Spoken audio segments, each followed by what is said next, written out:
Salut à tous, bienvenue sur la chaîne. Merci de me suivre. Ici, donc, on parle de la Thaïlande, de l'expatriation en Thaïlande. Je vous raconte un petit peu mon aventure, mon quotidien au jour le jour. Je viens d'arriver en Thaïlande il y a quelques mois. Je suis sur Bangkok. Voilà, donc je vous raconte comment ça se passe pour moi, quelles sont les étapes que je franchis, quelles sont les difficultés que je rencontre. Et je vous donne régulièrement mes impressions sur la Thaïlande, sur ce beau pays. Aujourd'hui, on va parler d'un sujet pratico-pratique. On va parler du logement à Bangkok. Comment trouver un logement, quel type de logement on peut trouver, à quel prix, dans quel quartier.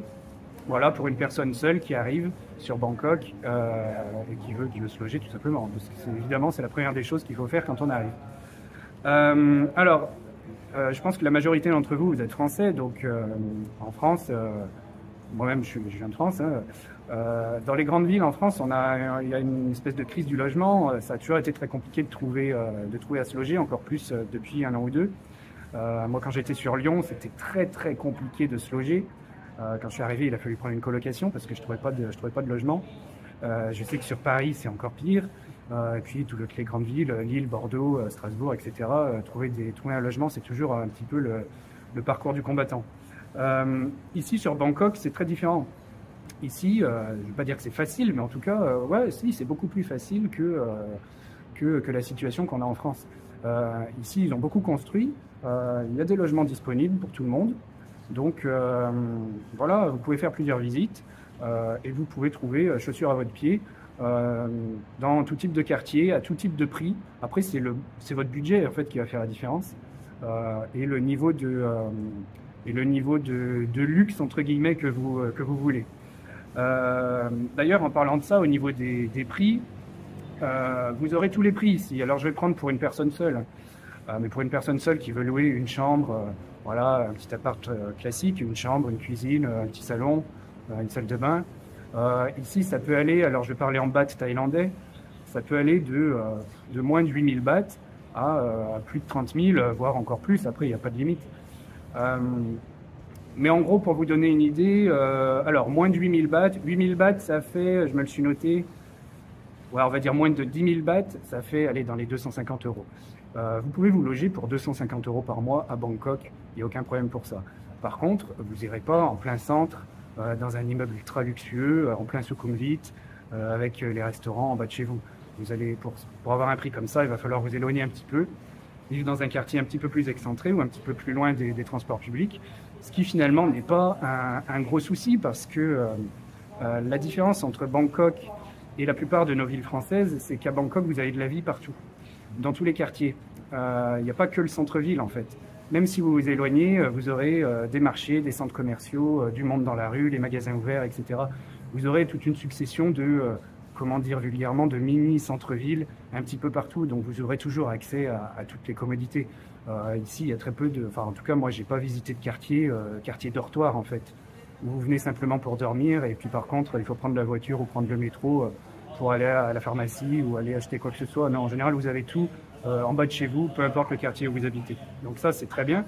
Et pour ceux qui veulent dépenser un minimum niveau logement, n'hésitez pas à vous éloigner du centre-ville, à vous éloigner des quartiers bien connus, de Sukhumvit, de Silom, etc. Vous trouverez des logements pas chers, vous trouverez des appartements qui ont quelques années, qui sont tout équipés, parce qu'il faut dire ici que la plupart des appartements que vous allez louer sont entièrement meublés. Donc vous n'aurez pas besoin d'aller faire un tour à Ikea pour monter vos meubles en kit. Ici, vous aurez tout. Donc voilà, et vous pouvez vous loger pour moins de 250 euros par mois, c'est totalement possible. Ensuite, si vous voulez vous rapprocher un petit peu du centre et vous rapprocher un petit peu des transports publics, 8000, 10 000 bahts, ça ne va pas suffire. Il va falloir augmenter à au moins 15 000 bahts. Donc 15 000 bahts, de mémoire, là j'ai pas la calculette sous les yeux, mais 15 000 bahts, on va être dans les 400 euros. Et à 400 euros, vous allez pouvoir vous loger dans quelque chose de très bien, dans un seuil proche de Sukhumvit, ou sur Silom, ou sur Sathorn. Voilà, vous ne serez peut-être pas forcément proche du BTS. Alors le BTS, c'est le métro ici, le métro aérien. Vous serez peut-être un peu plus éloigné, mais bon, voilà, il y a les taxis, il y a les tuk-tuk. Vous aurez toujours la possibilité de rejoindre les transports et de rejoindre le centre de Bangkok rapidement.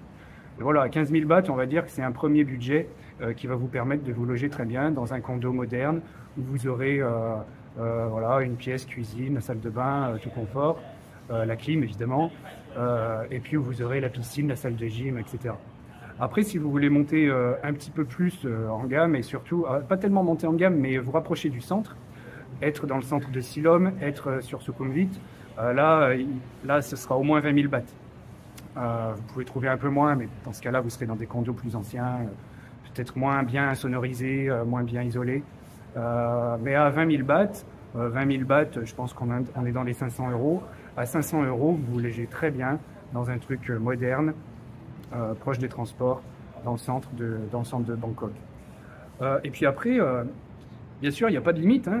Ici, il y a des immeubles très luxueux. Moi, j'en ai visité certains. C'est un truc de folie, quoi, de folie. Vous rentrez, vous avez des grands halls d'entrée avec tout en marbre, avec les salons d'attente. Vous pouvez avoir des salles de coworking que vous pouvez réserver. La piscine de folie sur le rooftop, piscine à débordement avec vue sur la ville. La salle de gym avec le matériel flambant neuf. Qu'est-ce que j'ai vu d'autre? J'ai visité des condos, il y a carrément une salle de cinéma à l'intérieur. Alors pas le Gaumont, hein, mais une petite salle de cinéma que vous pouvez privatiser pour une dizaine de personnes et venir vous faire un film avec des amis. J'ai visité des condos où il y avait carrément des salles à manger avec cuisine au dernier étage, où voilà, si vous faites une petite soirée avec 30 personnes, vous réservez la salle, vous faites venir un traiteur si vous voulez, et vous avez accès à tout, voilà, et des trucs de folie qu'on n'a pas en France, clairement. Donc tout ça, ce ne sera pas à 20 000 bahts, hein. Pour un one bedroom. Donc one bedroom, ça va être une chambre. Je sais pas, il va falloir compter un minimum de 30-35 000, et puis après ça monte à 40, 50, 60, 70 000. Vous avez des appartements à 100 000 bahts par mois. Voilà, vous avez tout ici. Et c'est quelque chose que j'aime à Bangkok. Vous pouvez vivre pas cher si votre budget est limité. Par contre, si vous avez des revenus et que vous avez les moyens, vous pouvez cramer. Enfin, vous pouvez y aller, vous pouvez vous faire plaisir. Et vous allez vivre dans un cadre qui est luxueux et qui est franchement magique. Alors maintenant, comment ça se passe pour trouver un appartement? Il faut contacter un agent immobilier. Vous pouvez faire des visites, voilà, vous organisez vos visites, enfin, comme vous feriez en France, hein. Ici, alors déjà, quand vous contactez un agent immobilier, ça vous coûte rien parce que l'agent, il va rien vous facturer. L'agent, lui, va se rémunérer il va prendre un mois de loyer au propriétaire. Il ne prend pas un mois de loyer au locataire. Ça, c'est une différence avec la France. Souvent, les agences en France, elles vont prendre un mois de loyer au propriétaire et un mois au locataire. Ici, c'est que un mois au proprio. Donc ça vous coûte rien. L'agent, il peut vous trouver plusieurs. Vous lui dites quel est votre budget, quelle est votre date d'emménagement, voilà, quel quartier vous voulez, et il va vous trouver des options. Et puis après, charge à vous de faire les visites. Votre loyer, en général, vous le payez directement au propriétaire. Ça passe pas par l'agence. Alors après, je connais pas le fonctionnement de toutes les agences. En tout cas, je paye directement mon loyer au propriétaire. Quoi d'autre? Vous pouvez réserver un appartement en général un mois à l'avance maximum. Donc, je ne sais pas, si on est au mois d'août et que vous arrivez en septembre, c'est bon, si vous voyez un appartement, vous payez le premier mois de loyer et l'appartement est réservé pour vous. Par contre, si vous arrivez en janvier, ce sera trop tôt, c'est pas la peine parce que l'appartement que vous aurez vu, d'ici janvier, il sera loué. Et vous ne pouvez pas réserver plusieurs mois à l'avance un appartement. Après, il y aura aussi une caution à poser comme en France, hein. Quand vous prenez un appartement en France, vous avez une caution à déposer. Donc ici, la caution, c'est 2 mois de loyer. Pareil, vous la payez au propriétaire et il vous la rend en fin de contrat quand, voilà, si vous n'avez rien cassé, si vous n'avez pas détruit l'appartement, il va vous rendre votre caution. Au niveau des baux, ici, en général, c'est un bail d'1 an. Alors, on peut aussi trouver des baux de 6 mois. Les propriétaires acceptent, pas tous, mais en général, ils l'acceptent. Sinon, c'est 1 an ou 2 ans. Et en fait, par contre, vous vous engagez. C'est-à-dire que si vous prenez un bail d'1 an, vous vous engagez à rester dans l'appartement et à payer votre loyer pendant 1 an. Vous êtes libre de partir quand vous voulez. Par contre, si vous partez, le propriétaire, lui, est en droit de garder la caution de 2 mois de loyer que vous avez posé. Donc après, c'est de la négociation. Tout est négociable en Thaïlande. C'est une négociation à avoir avec votre propriétaire. Si avant de partir, vous passez une annonce et que vous trouvez un locataire qui va reprendre le bail, simplement le locataire vous payera à vous la caution et le propriétaire ensuite rendra la vôtre au nouveau locataire. Je ne sais pas si vous me suivez.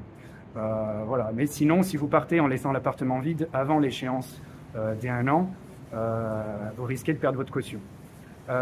Pour ceux, je sais notamment qu'il y a beaucoup d'échanges universitaires, il y a beaucoup d'étudiants qui viennent ici et qui viennent parfois que 2-3 mois et qui cherchent des appartements, ce qui est bien normal.